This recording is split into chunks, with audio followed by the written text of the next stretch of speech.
So in the last few classes, we learnt about static latches and flip-flops, and then after that we also learnt about dynamic flip-flops and latches.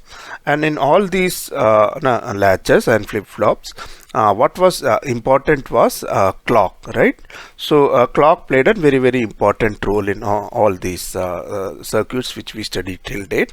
So in today's lecture we are going to see about clock generation and distribution. So in the first part we'll see clock generation, and after that we'll also see about the distribution aspect of the clock, right? So the basic source of oscillations, or where a frequency is generated, generally is a crystal oscillator. Okay, now what it is generally a quartz crystal, which is cut and refined in such an axis, right? The crystalline is cut in such an axis that when you apply an voltage across it, it will produce certain pulses, and the frequency is very stable.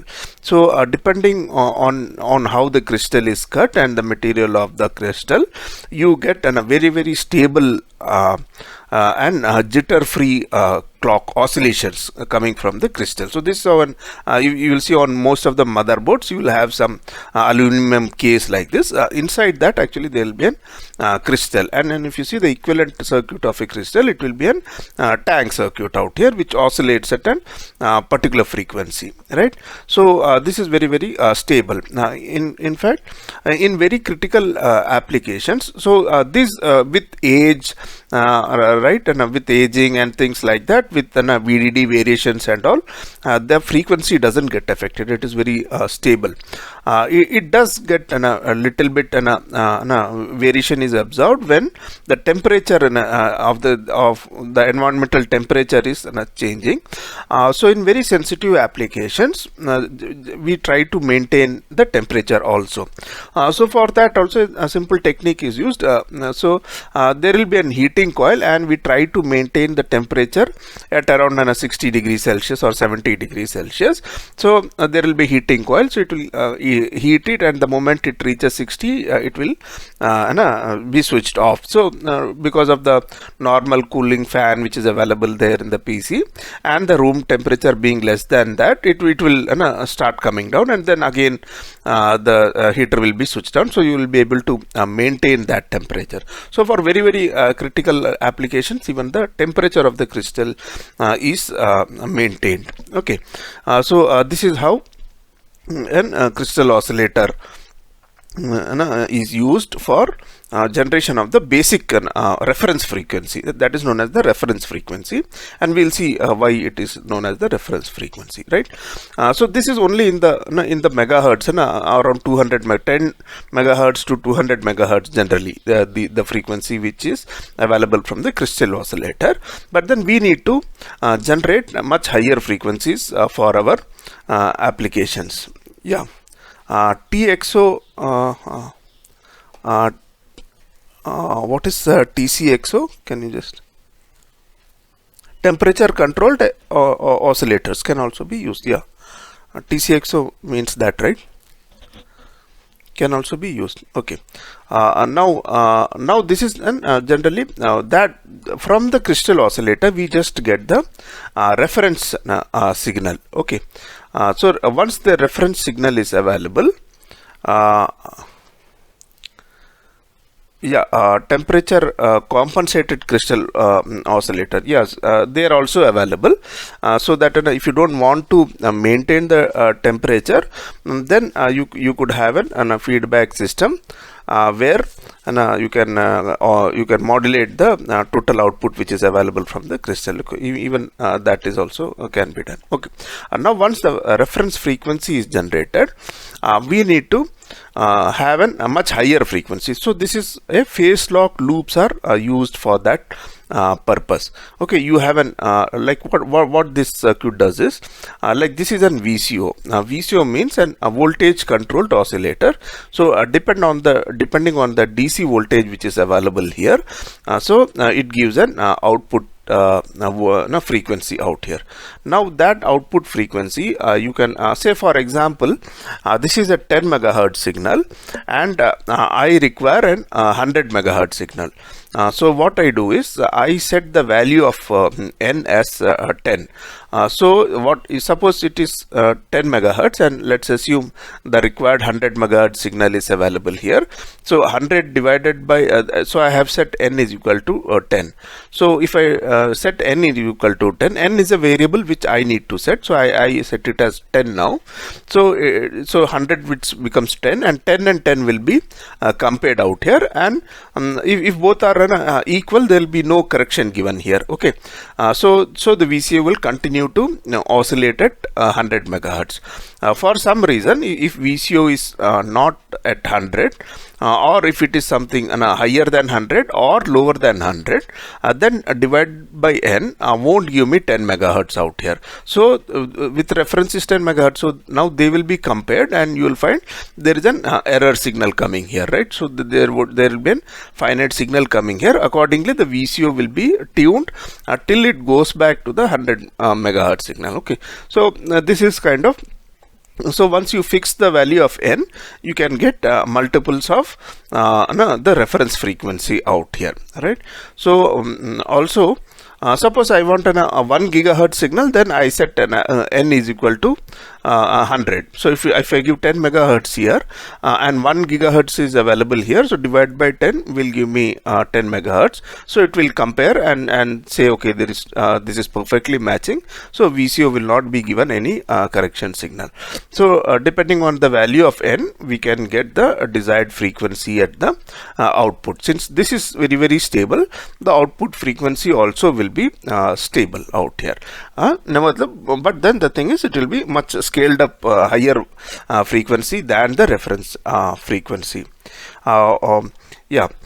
See, once we see the phase detector is a digital circuit which will just see if this is a higher phase, it will give a positive pulse or a negative pulse, but you need to smoothen it out, and you have to give the average DC value to the VCO. So we'll see. So this is just a low pass filter out here, because the output which we get out here will be in pulse formation. If you directly give the pulse to the VCO, then you will find that there is a lot of spikes and noise, like Priyanka said, there will be a lot of spikes which will be coming here.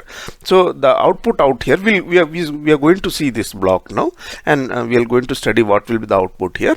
So this needs to be, these pulses requires to be, there will be abrupt pulses out here. It's a digital signal, but whereas for the VCO we need to give an analog signal, so we give the average signal out here. So we'll see that why an average signal is given here very shortly. Okay, so this is how in a computer the n is fixed, right? The crystal is fixed, and the clock frequency is now fixed. Whereas for your communication receiver, like for example, if I have an communication equipment in an aircraft, when it is moving from place A to place B, it has to keep contacting several air traffic controls, right? Each of them operated different frequencies, right? So in this case, say Hyderabad is operating, Shamshabad is operating at 100 megahertz. As you move, say Nagpur ATC will be working at some other frequency, right? So in those cases, there will be a control panel to change the frequency of operation of the communication device. So all that is required to be done is change the value of n. Okay. Similarly, there will be some radars operating at some different frequencies. So this block can be used as an programmable a frequency generator. All that requires to be done is change the value of n to get the desired output. Okay. So are the crystals naturally occurring? No.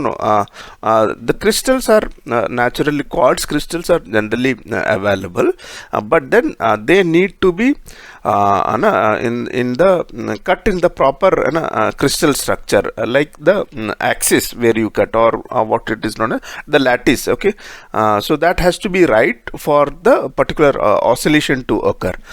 So that crystals are first cleaned, polished, and then most importantly, the axis, the orientation of the crystal is important to get the desired frequencies. Okay.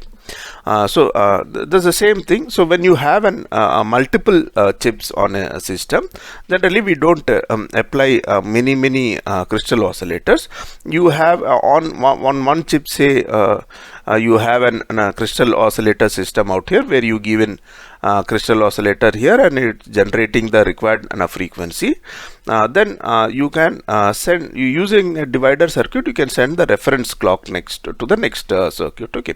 Why don't I send the actual frequency itself to various chips is because you don't have to actually transmit a very high frequency between chips. Okay. Because high frequencies, there are more chances of it getting creating noise in the path. So it would be wise for us if it is a 1 gigahertz signal. Rather than that, and we can always send a 1 megahertz signal between chips, and then use a reference clock to get them in sync with each other. Yeah. What is it? What is the voltage to be applied to the natural crystal? And I'll have to check that aspect. Okay. I'm not very sure as of now. Okay. Okay. What is this red mark? Sudesh has yeah, you can speak, Sudesh. I think I have unmuted you, right? If there is a doubt, you can speak. I have unmuted all of you. Yeah.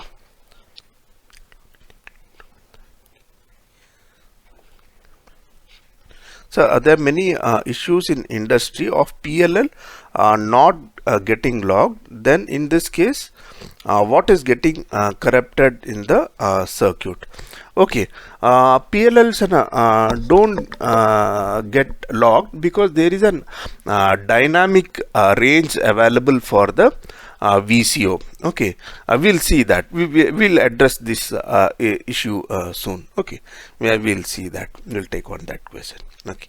Now, how to detect the phase of two signals, right?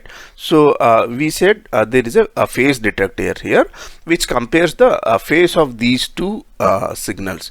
So if you have these two signals out here, if I can use an simple XOR gate to detect the phase between these two signals, right? So if you see here, if both the signals are totally in phase, the output will be 0 out here.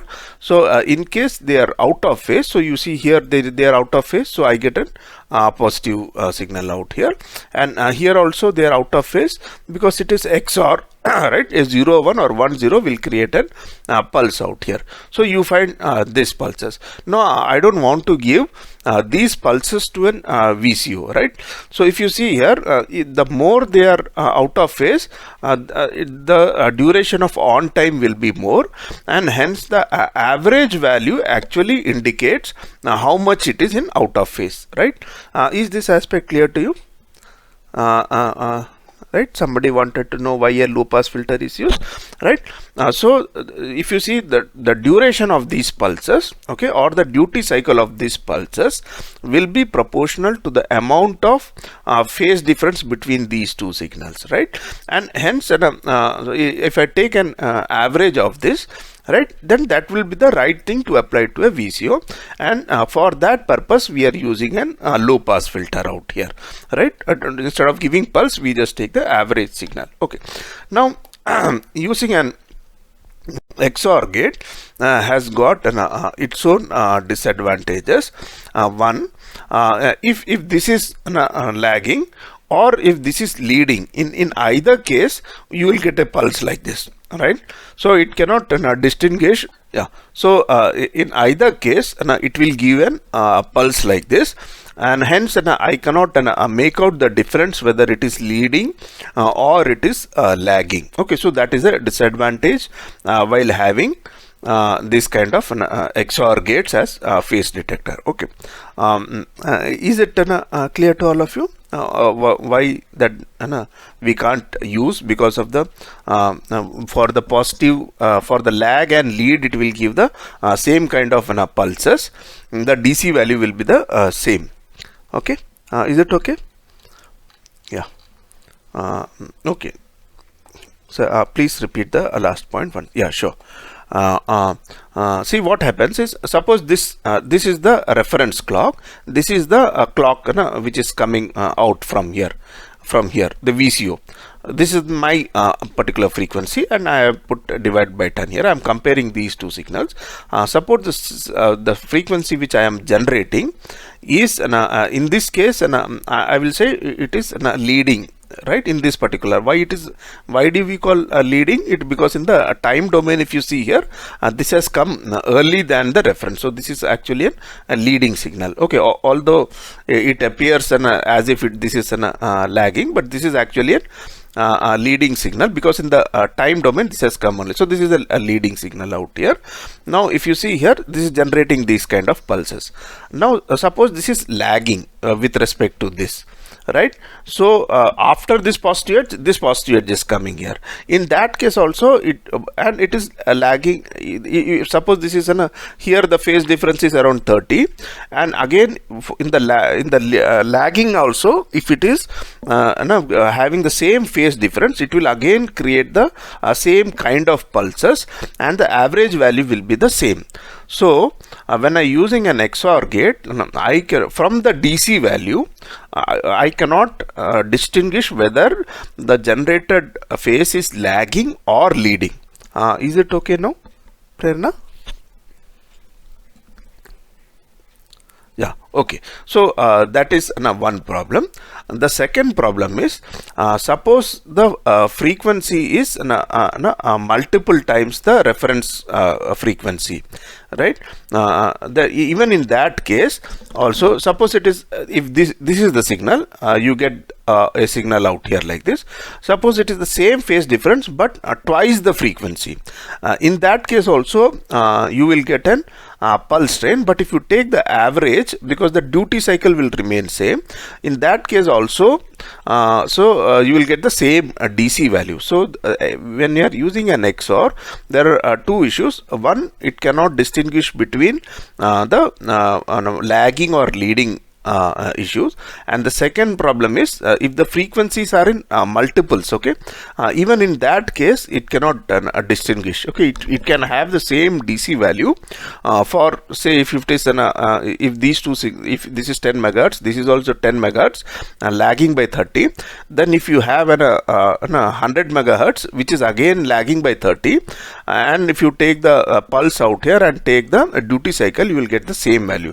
So these are the two issues with the phase detectors when we are using XOR gate. So we need to use a better phase detector. So how can we make a better phase detector is by using a phase frequency detector. Okay, now what is done here is, this is signal, these are the two signals. Okay, these are the two frequencies. We are going to use them as the clock of two flip-flops. Okay, they are given as a flaw, and these are two D flip-flops, and we have given D as VDD. Okay, logic 1 has been given as input to both the D flip-flops, and we are giving one signal which we are comparing. We are comparing two signals. Those two signals we are using as clock signals out here, right? So we are using clock signals, and this is the reset.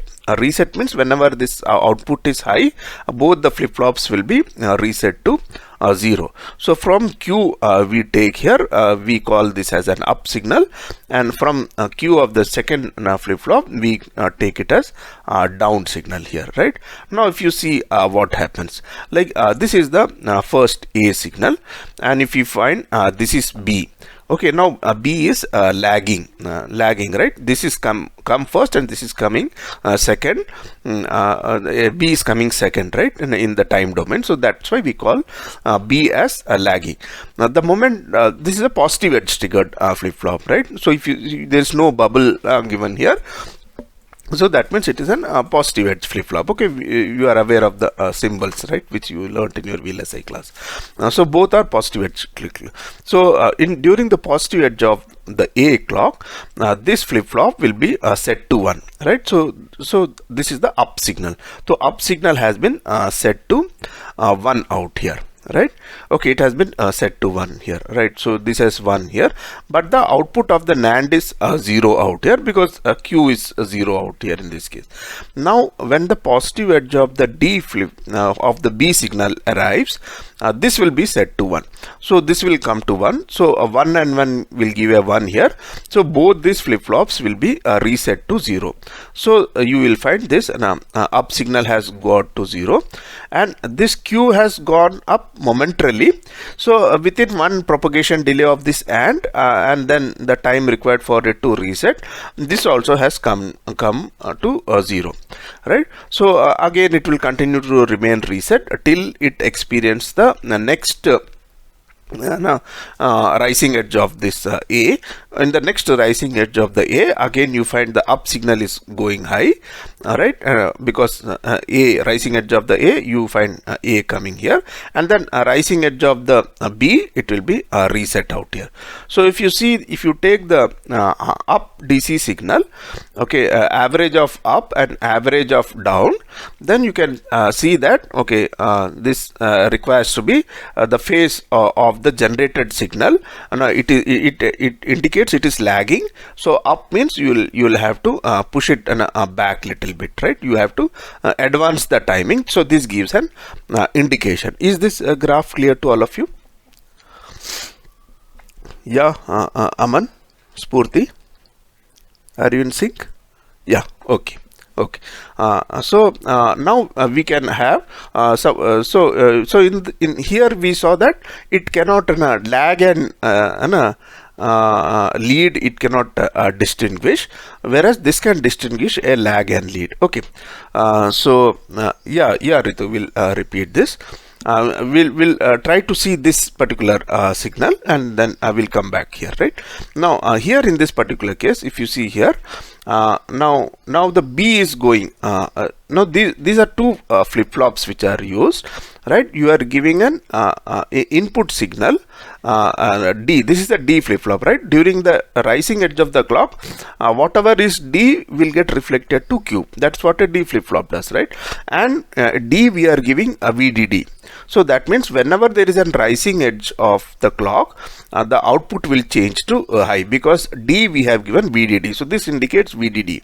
That means it is logic 1 which is being applied to both these flip-flops. And what is A and B? A and B are the two frequencies which we are comparing whether they are in phase or not. Okay, that is what we saw in PLL, right? We are going to compare these two signals. They have to be exactly in the same frequency and same phase. So that is what we are trying to compare. So those two signals we are giving it as clock signals out here, right? Now if you see in the positive edge of the clock, in the positive edge of the clock is A for this flip-flop, right? Positive edge of A, D is 1, that is getting reflected to the output. So it is getting slaved to 1 here. So the up signal is the Q which is coming from here, that is going high out here, right? Now during the positive edge of the clock B, this flip-flop, again D will be transferred here. So I will have 1 here. Now when I have both ones out here, it will give me a 1 out here, and this one is being given as a reset to the flip-flop. So both the flip-flops will be reset to 0. So this up signal will go to 0, and the down signal also will be go 0. So there will be a small glitch out here, okay, in the down signal. Now why is this glitch? Because this has to go 1, then it has to get transmitted through this AND gate, and then there will be some small amount of delay in resetting it also. So that much of time. So this is a small glitch. So if you take the average of DC value of this signal and DC value of this signal, they will be different, right?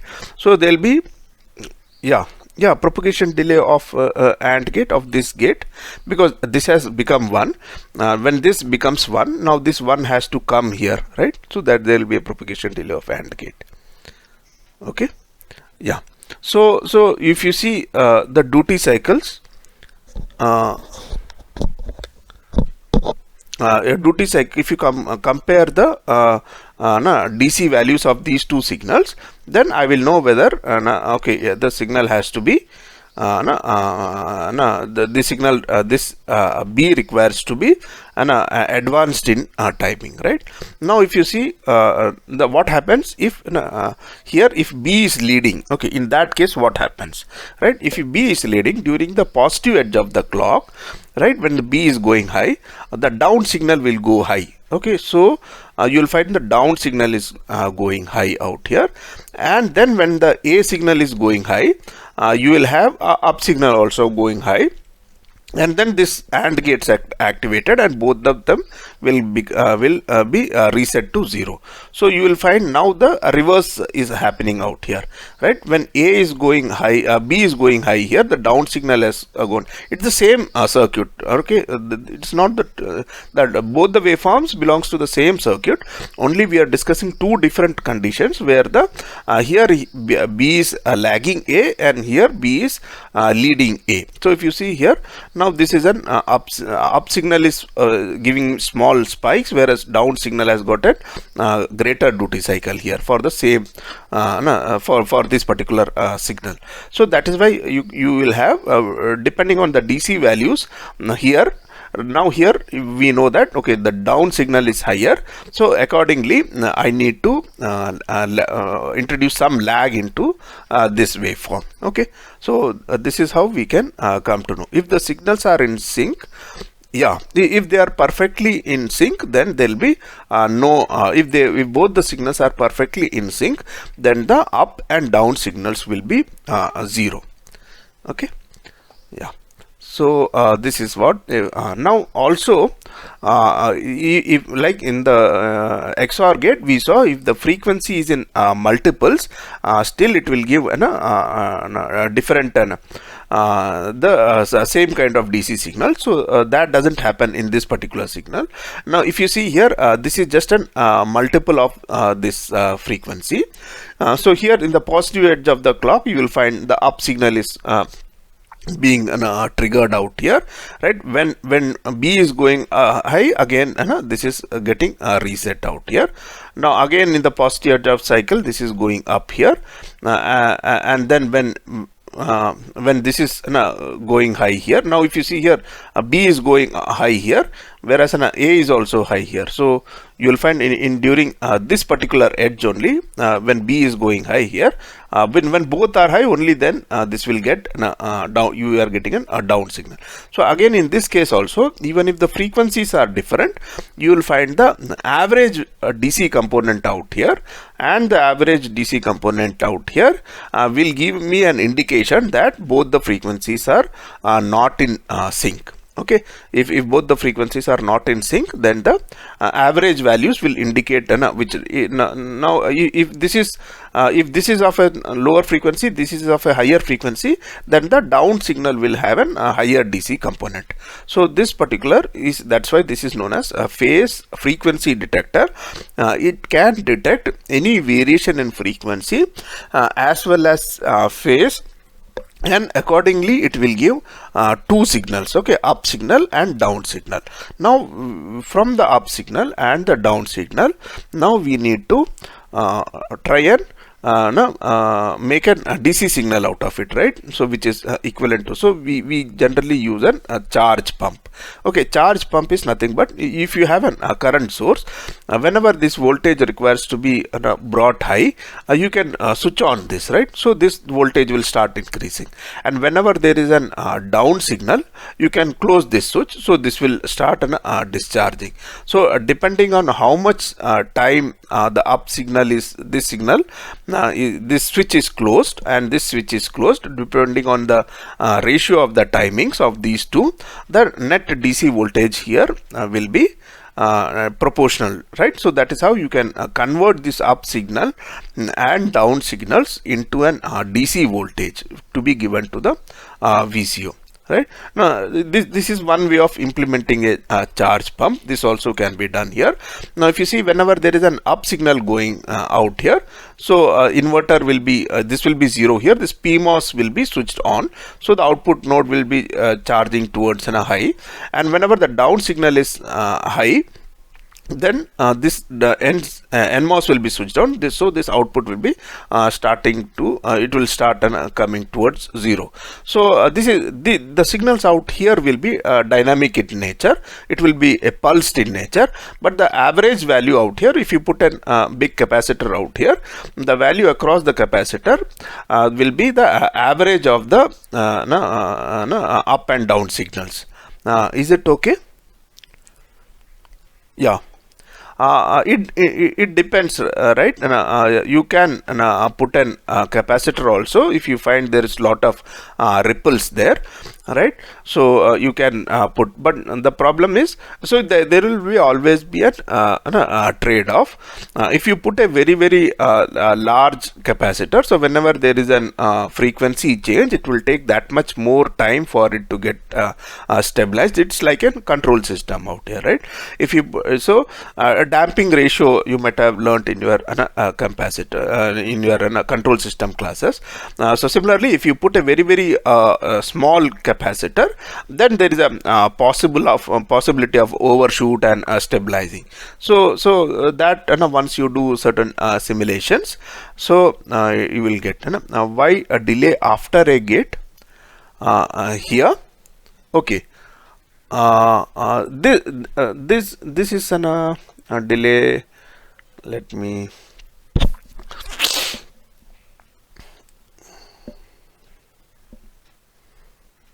that only avoids these kind of very if it is an very what you mean spike, right? The spikes generally becomes like an kind of a glitch. So if you put an delay out here, it doesn't matter. So both this A signal and the B signal both will be slightly widened, right? So there will not be any a glitch kind of thing, but it will be a slightly better option out available here. So that will help in the switching, because right, so that is the only reason why there is a delay out here. Okay. So this is our charge pump. This is known as a charge pump, which can be realized. But still, I'll have a look into this delay issue. If I find some better reason, I will discuss it in the next class. Okay.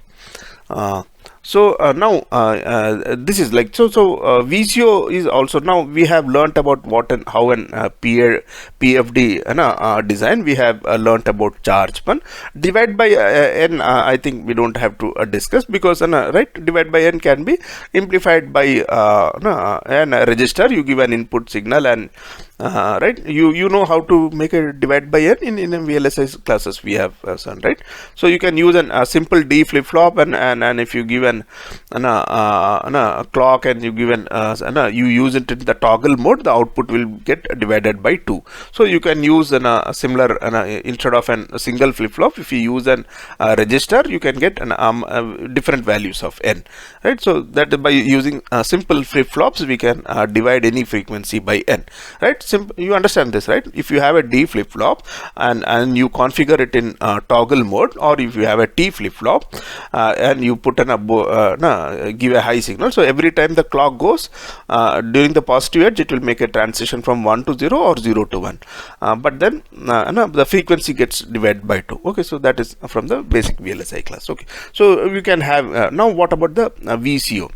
Right now, if you see here, if the frequency, the VCOs generally can't have a large dynamic range.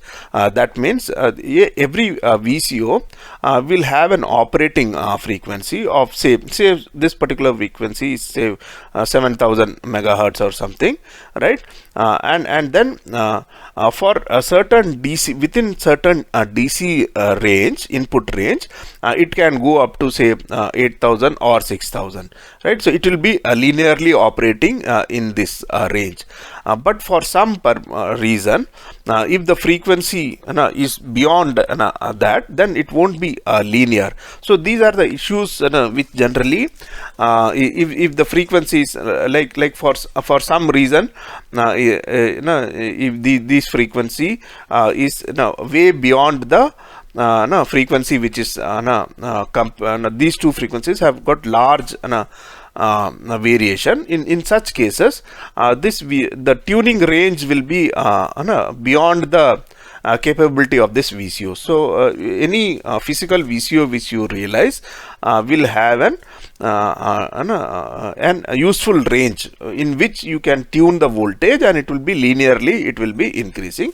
You can't have, say, 0 to 1 volt, the entire voltage range and the frequency linearly changing from, say, 1 megahertz to 1 gigahertz within that range. So those kind of things are not possible in a VCO. So there will be a range of frequency. So these are the issues which generally, when we make practical VCOs, sometimes you will find that it is not getting locked. So in such circumstances, we have to cut this loop and probably give the median signal here for the VCO to start oscillating in the desired frequency, and then you pull this connect this loop.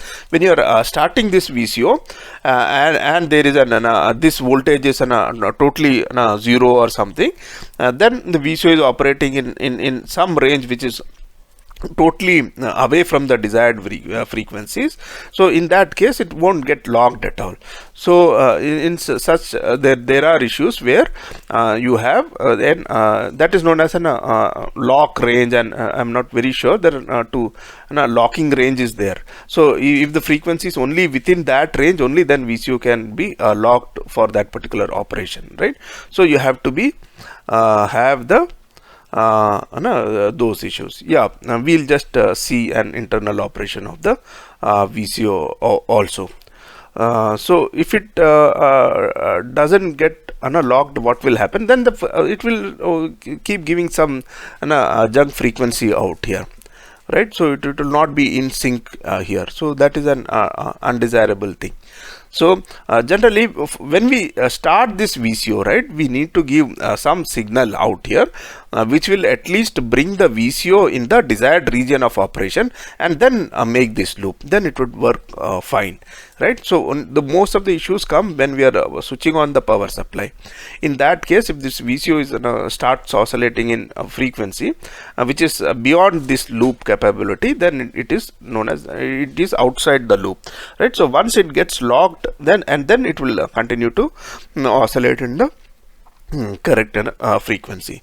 Okay, so we have now the circuits which we are going to study, they are fairly immune to these kind of issues. We'll see that now. Right now, if you see here an VCO, right? Now, what is a VCO? It is just a tank circuit, right? If you have a tank circuit, you will find if you have a series of an inductor and a capacitor, and by some means you pump in energy into that circuit, it will continue to oscillate, right? You might have learnt it in your electrical classes. So let me just show you something. So if you see here, okay, this is an RLC circuit series, R, C and L. R I have put very low value, okay, there is a negligible value. So I am going to switch on this switch. So initially, okay, so this from the voltage source, this capacitor will get charged, and then I switch off this, okay, and then I remove this switch. And this will, I am going to switch on this. Then the charged, the value of the this capacitor, you have energy stored here. That will cause a current in this particular loop. So now if you see here, energy cannot be dissipated in a capacitor, nor can be dissipated in an inductor. So energy can only be stored there. So if you have an LC circuit like this, so it will start oscillating. If you do the current equation, right, if you find and write in current equation, you will get a second order equation, and then you will find the solution is an sinusoidal signal, right? So if you see here, if I plot the signal out here, like, okay, let me first plot the input signals. What I have done is I have closed this switch and charged this capacitor. After that, I am going to after charging, I am switching off this signal now. Okay, initially I am just charging this capacitor. After that, I am switching on this. I am putting this into a loop at the same time. Okay, now what happens? Now if you see here, if I see the output out here, now I get an oscillation, because now the energy, like whatever is stored in the capacitor, it will come through the inductor. So that energy which is there in the capacitor, there is a transfer of energy between L and C. There is no dissipation out here, right? So this is how we generate a basic frequency in an VCO by having a tank circuit. Now if you see, if I put this instead of 100 micro, if I put 10 micro, and if I do a simulation, I'll find a higher frequency being generated, right? So what is the frequency? We know that for a tank circuit, what is the frequency? Omega 0 is equal to 1 by root LC, right? So depending on the value of the capacitance and the inductor, I can have different frequencies here generating out here. Right now, the problem out here is all ideal circuits will have some resistance. Not all practical circuits. Any inductor you try to fabricate, there will be some resistance associated with it. Similarly, the interconnects also are going to have certain finite resistances. Now, if I increase the value of the resistance to say 1 ohm or something, if I do the simulation, you will find this is slowly dying down, these oscillations, right? Now if I increase it to further to 10 ohms, right? So you will find that this signal is slowly dying down, because we have stored some amount of energy. When the current is flowing through this resistance, you have I square R. So power gets dissipated. That means the energy which is stored, that is getting dissipated as heat out here. So periodically we need to this is this is damping of the oscillation. So this is, so periodically we need to keep pumping an energy into this capacitor to sustain oscillations, right? Otherwise I square R loss will consume away the energy which is available, which you have pumped it initially at t is equal to 0. Is it okay, everybody? Abhishek, Priyanka, is it okay? Yeah, on this circuit. Okay, so let's go back to our presentation. So here you will see this is a capacitor. These are two inductors, and you have a capacitor. So you can have a variable capacitor connected here to change the frequency. So this is a variable capacitor which is controlled by a voltage, right?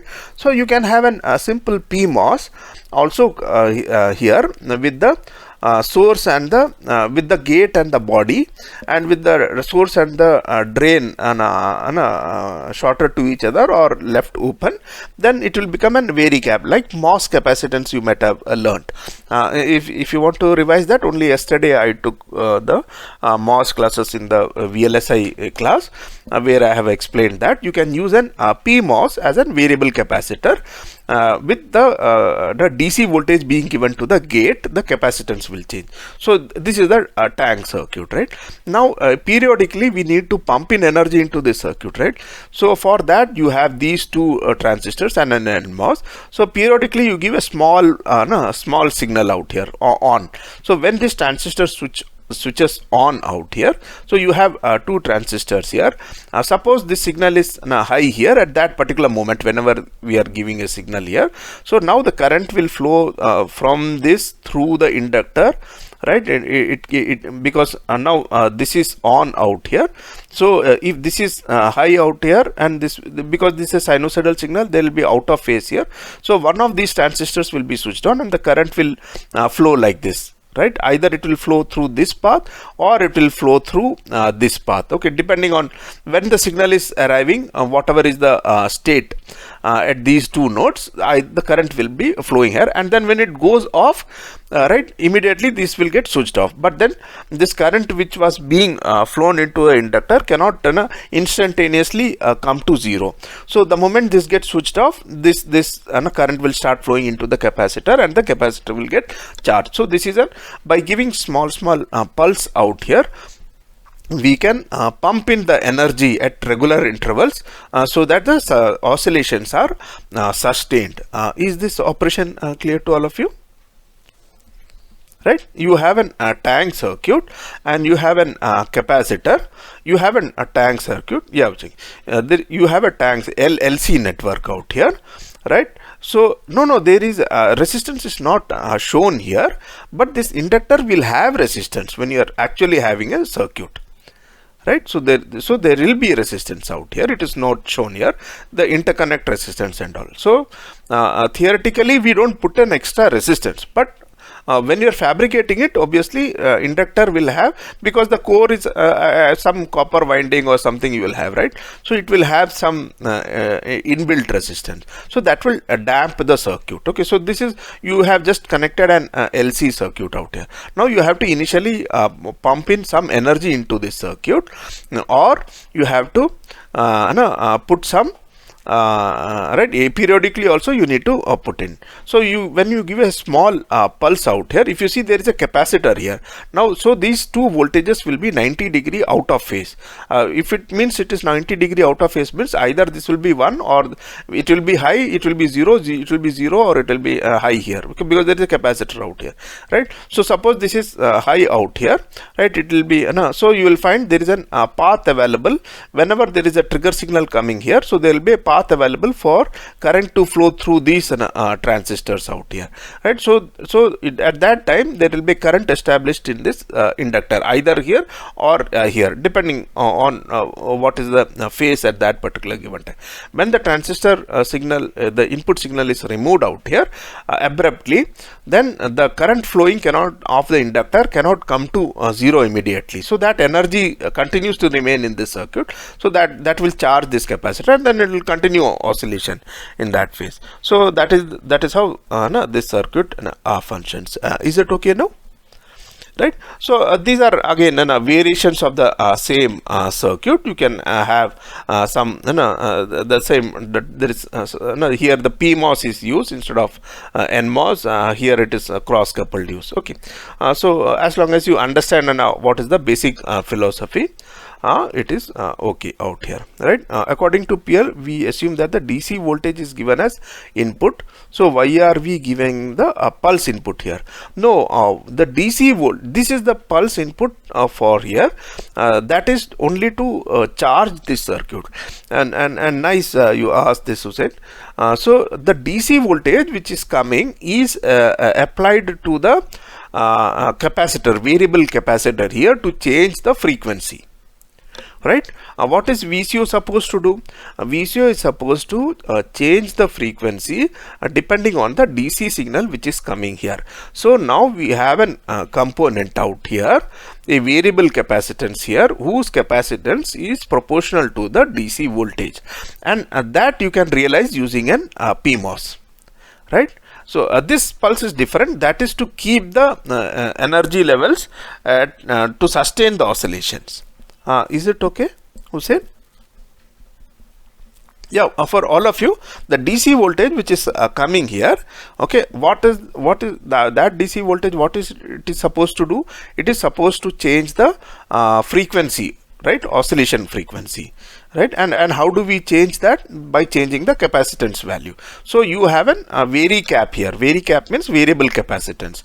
Okay, so you can use a PMOS here, and by giving a different bias voltage than capacitance. So how to use a PMOS as a variable capacitance?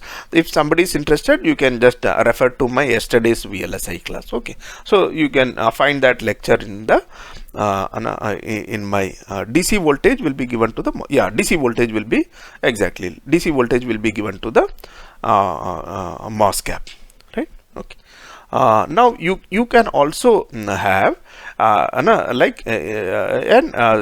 pulse train out here, inverter chain out here, which will generate the when we'll be using a natural crystal. Okay, see, this crystal is used as a reference signal. This is the VCO which we are speaking. So this frequency is fixed. This is supposed to change the frequency based on the input signal here, right? So this is known as voltage controlled oscillator. So depending on the voltage, this frequency has to change, right? This is crystal oscillator where it is fixed. So we are talking about this block out here, and the DC voltage here. Okay, this is the DC voltage after the phase detector. This is the from the charge pump low pass filter, and you have a DC voltage. That DC voltage is controlling this capacitor. Is it okay, Jen?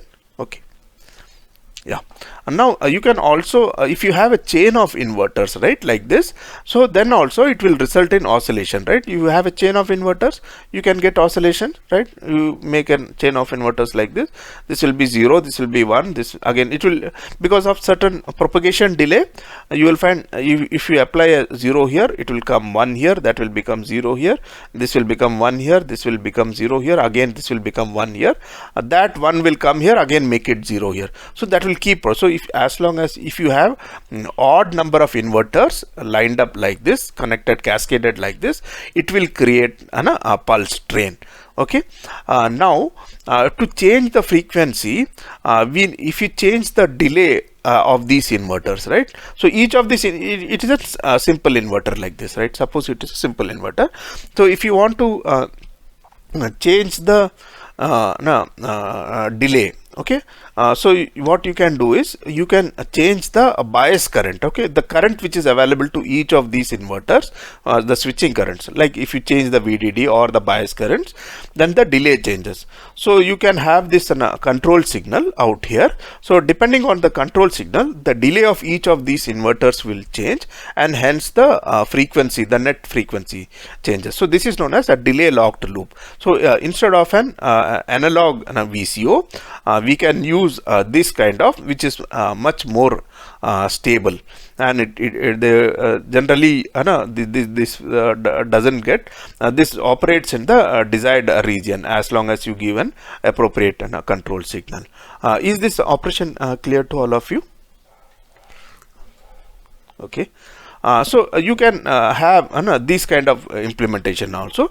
This is a slightly different variant of this. You see, these are 1, 2, 3, 4, 5 inverters which are connected here, right? So the output of the last inverter is brought and given to the input of the first inverter. So I will take a break after this particular slide. Okay, so the output of this inverter. So now you have 1, 2, 3, 4, 5 inverters which are cascaded, and you have given it back out here. Now the current which is flowing in these inverters can be controlled through these transistors. Now if you see here, all these transistors have been given gate signal is V in. So V in is given to all these transistors from M12, M14, 16, 18, 20. So they all have the same bias voltages, and if you find here, this is then PMOS. The whatever current is flowing in this will be flowing in M1, and they are again the mirror circuits out here, right? Again you will find the source is all connected to VDD, all the gates are shorted. So when you change V in, if you increase V in, the currents in these individual branches will increase. Okay, the current available will increase. So accordingly, if you give a higher voltage here, this will become, this can operate faster. Is this concept clear to all of you? Yeah, Ravi, Pavitra, is it clear? Yeah, okay, sure. See, you have inverters out here, 1, 2, 3, 4, 5 inverters. each driving other. So you have a chain of 5 inverters. If you give a feedback out here, right, then it will start oscillating, right? The oscillating frequency will depend on the propagation delay of each of these stages, right? If you have a higher propagation delay, then you will get a lower frequency output, and if it is lower propagation delay, then you will get a higher frequency. Now, how to change the propagation delay of these gates? By restricting the current which on currents, right? When this is on currents. So how do I do? If I increase V in, right, the current available for each of these branches increase, because through these gates, right? So these are the transistors, NMOS transistors, which control the current which is available in each of these branches. So you are giving the same gate voltage to all of these transistors, and the source is all grounded, and a drain is connected to each of these inverters, and this current is mirrored on the top also. So by having this kind of arrange, when we increase V in, like, so the total current which is available in each branch for switching will increase, and which will decrease the propagation delay, and you have an increase in frequency. Like, yeah, like you correctly brought out. Is there a break between stage 3 and stage 4? Yeah, sorry, there is no, it is connected. I think it is connected here. Okay, right? So this is how an VCO works out here, right? So there's another advantage of having such system is you can tap clock from various stages, from here, from here, from here, and they will all be differing each other.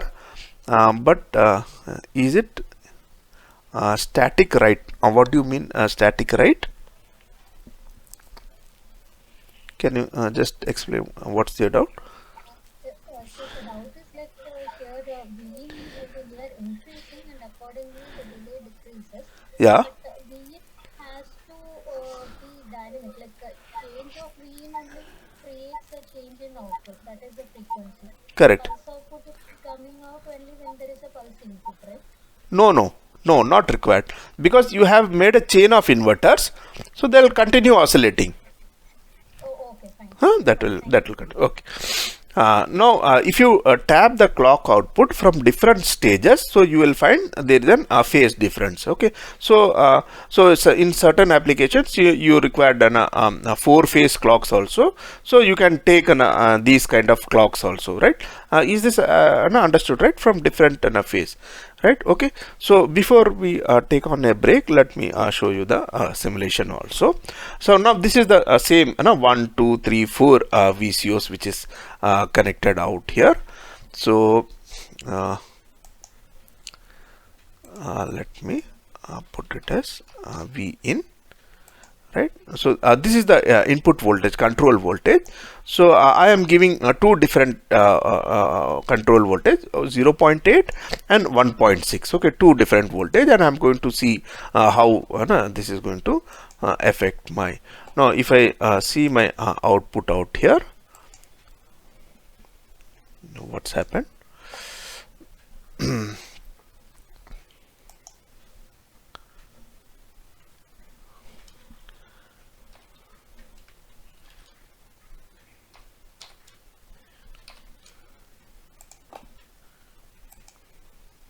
Right? Okay, so I have given two different input voltages. So when it is 1.6, I find that higher frequency oscillation, and when I give a lower frequency, I will find that the oscillation frequency is lower. Is this clear to all of you, what I have done here? So this is a chain of okay. Now how do you do the sizing of this transistor? What I have done is I have used a minimum like 400 and 800 here, 400, 800 for all these inverters, right? And now I can't keep a very large transistor at this stage, because the change in voltage out here should restrict the current in this branch. Okay, if I put say 10 micro out here, right, and then if I do the V in changes, that will not change the current here. So I have kept the size same here also. so that so that if I change the current here, though it should the decrease in current should affect these transistors, and that is the reason I have kept these also as 400 and I have kept these as 800. Is it okay? You just have to ensure that these transistors should not be very large than this, so that the change in so that this transistor, the decrease in current in this branch should affect the operation of this transistors. Okay, that is the only care which we need to take. Right now, if you see here, so let me revert back this to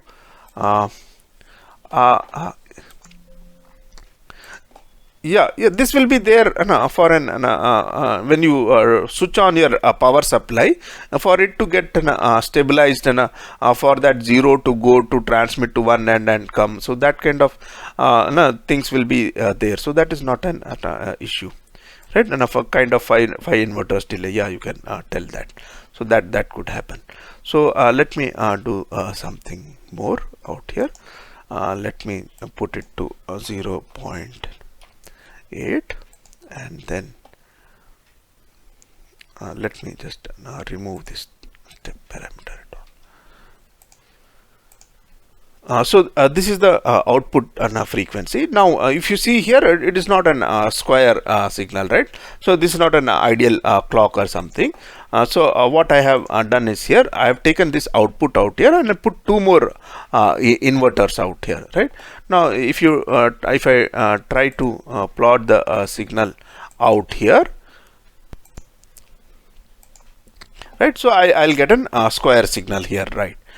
So that is known as a wave shaping. So you can so you will get a fairly a good clock here by this is the clock which I was getting initially. Now I have put 2 inverters out here. So with these 2 inverters I am getting a proper this with it. No, it is again a bare minimum sized inverter. Okay, and the purpose of these inverters is only to do a wave shaping, right? If you put one more again more inverters, it will make it further square, that's all. Okay, so I have just used 2 inverters, no other change. Okay, this output and 2 inverters, so that will give me a wave shape. The shape of the wave is corrected out here, right? Now here this is another 2 inverters I have put, but the input to this inverter I have taken from a previous stage, so you may not be able to see that. From here I have put this node as 1 and I am given it to this one here, right? So if I plot that output out here, so you will find that a different phase of the clock you can get, right? So you will see this blue and red, they are out of phase, right? So that is what when you have a chain of inverters, you can get a clock with different phases also. Okay.